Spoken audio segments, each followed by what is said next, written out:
இந்த வித்யாதன் ஸ்காலர்ஷிப்பை சரோஜினி தாமோதரன் ஃபவுண்டேஷன் இவங்க தான் ஆஃபர் பண்ணுறாங்க. ஸ்காலர்ஷிப் அமௌண்ட் எவ்வளவு அப்படின்னா ஒரு வருஷத்துக்கு 10,000 ரூபாய். அதாவது இப்போ 10th முடித்தவங்க எழுதலாம், 11th ஒரு வருஷத்துக்கு 10,000 ரூபாய், அதே மாதிரி 12th 10,000 ரூபாய் ஸ்காலர்ஷிப் கொடுப்பாங்க. இதுக்கு யாரெல்லாம் அப்ளை பண்ணலாம் அப்படின்னு பார்க்கலாம். முதல்ல இந்த வருஷம் 10th முடித்தவங்க, அதாவது 2025 பப்ளிக் எக்ஸாமில் இப்போ 10th முடித்தவங்க, நீங்கள் தமிழ்நாடு ஸ்டேட் போர்டில் படிச்சிருந்தாலும் சரி இல்லை தமிழ்நாடு சிபிஎஸ்சியில் படிச்சிருந்தாலும் சரி, ரெண்டு பேருமே எலிஜிபிள் தான்.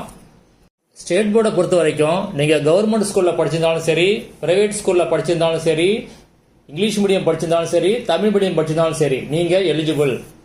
தமிழ்நாடு ஸ்டேட் போர்டில் நீங்கள் படிச்சிருந்தீங்கன்னா 80% மார்க்கு நீங்கள் ஸ்கோர் பண்ணியிருக்கணும் 10th. அதே மாதிரி சிபிஎஸ்சி படிச்சிருந்தீங்க அப்படின்னா 90% மார்க்கு நீங்கள் 10th ஸ்கோர் பண்ணியிருக்கணும். டிசேபிள் ஸ்டூடெண்ட் 60% நீங்கள் ஸ்கோர் பண்ணியிருந்தாலே போதும். அடுத்தது அப்ளை பண்ணுறதுக்கு மெயினாக என்ன வேணும் அப்படின்னா, உங்கள் குடும்ப ஆண்டு வருமானம் 2 லட்சத்துக்கு மேலே போகக்கூடாது. எப்படி ஸ்காலர்ஷிப்புக்கு செலக்ட் பண்ணுவாங்க அப்படிங்கிறத பார்க்கலாம். உங்களுடைய 10th மார்க்கை பார்ப்பாங்க, அப்புறம் நீங்கள் இன்கம் சர்டிஃபிகேட் கொடுத்துருப்பீங்களா 2 லட்சத்துக்கு மேலே போகாமல், அந்த சர்டிஃபிகேட் பார்ப்பாங்க. மற்ற பர்ஃபார்மன்ஸ் எல்லாம் பார்த்து உங்களை ஃபர்ஸ்ட் ஷார்ட் லிஸ்ட் பண்ணுவாங்க. அதுக்கு பிறகு ஆன்லைன் டெஸ்ட் வைப்பாங்க, அடுத்தது இன்டர்வியூ ஆன்லைன்லேயே வைப்பாங்க. அப்ளை பண்ணுறதுக்கு last date July 15. August 9 August 24 உங்களுக்கு ஆன்லைன் டெஸ்ட்டையும் இன்டர்வியூ கண்டக்ட் பண்ணுவாங்க. அதுக்கான இன்டிமேஷனை உங்கள் மெயிலுக்கு, பர்சனல் மெயிலுக்கு அனுப்பி வைப்பாங்க.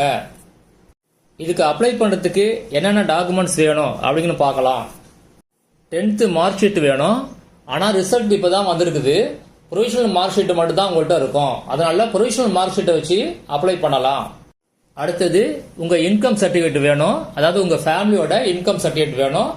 ரேஷன் கார்டாவது அக்செப்ட் பண்ண மாட்டாங்க. அடுத்தது ஃபோட்டோ வேணும். அப்ளை பண்ணுறதுக்கான லிங்கை வீடியோ டிஸ்கிரிப்ஷனில் கொடுத்துருக்கேன், அதை கிளிக் பண்ணீங்க அப்படின்னா இந்த மாதிரி பேஜ் ஓப்பன் ஆகும்.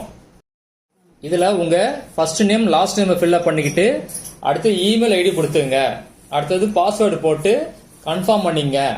முதல்ல கன்ஃபார்ம் பண்ணிட்டு அடுத்து ரிஜிஸ்டர் கொடுங்க. ரிஜிஸ்டர் கொடுத்தீங்கன்னா உங்கள் அக்கௌண்ட் ஓப்பன் ஆகும். அதுக்கு பிறகு இந்த லாகின் இதை நீங்கள் கிளிக் பண்ணுங்க. இப்போ இந்த மாதிரி பேஜ் ஓப்பன் ஆகும். இதில் உங்கள் இமெயில் ஐடியும் பாஸ்வேர்டையும் கொடுத்து லாகின் கொடுத்தீங்கன்னா நீங்கள் அப்ளை பண்ணுறதுக்கான பேஜ் ஓப்பன் ஆகும். அதில் அப்ளை பண்ணி நீங்கள் சப்மிட் கொடுக்கணும்.